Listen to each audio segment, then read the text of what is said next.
Source Chiropractic. Today I want to go through a brief overview of arthritis. What is it? What causes it? What's a good long-term treatment approach for the two different kinds we're going to cover today? So let's go ahead and jump right into it, okay? So first of all, let's break down what is arthritis. Let's look at the word itself. Arthro, that beginning part of this word right here, means joint, where two bones come together and form a joint, okay?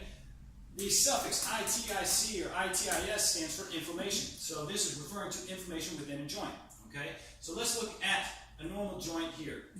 Where we have two long bones coming together, there's typically a cartilage pad on either end of those bones to give them a shock absorber, a little cushioning between there, and a little fluid pouch that helps provide lubrication between that joint so they don't wear down over time. The two different kinds of arthritis are degenerative arthritis and chemical-induced arthritis. Let's talk about the chemical-induced arthritis first, okay? So these are going to be examples like rheumatoid arthritis, SLE, psoriatic arthritis, gouty arthritis, things like that, where what we're going to have is a buildup of inflammatory tissues and chemicals inside the joint, synovial fluid, that lubricating fluid itself, that will kind of eat and erode away at the bone itself, mostly sparing the cartilage between those bones. And you'll see this joint swell up and become heated, red, inflamed, difficult to move because it's very painful, okay? So think of somebody with rheumatoid arthritis, you'll see the fingers kind of turned out and those big nodules on the end of those joints there because there's a lot of inflammatory tissues in there, a lot of chemical inflammatory tissues in there, okay? So what do we typically do? A long-term treatment option for this is typically chemical in nature, like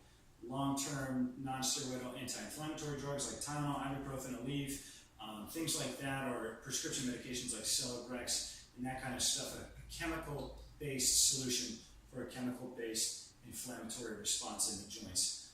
These typically have predilections for certain joints, like in smaller joints like fingers and wrists, down into your ankles and feet and toes, things like that.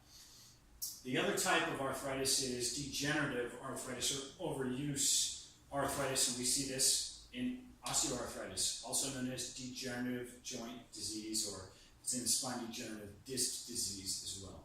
This is in weight-bearing joints, most typically like in the knees, the hips, the joints of the spine, and also overuse joints as well. So like think of a musician, they get it in the wrists and the hands, fingers like that, or construction, a laboring job, they have it in the shoulders as well. And this will eat away at the cartilage between these joints here and allow those joint spaces to come closer together so those bones actually grind on top of each other.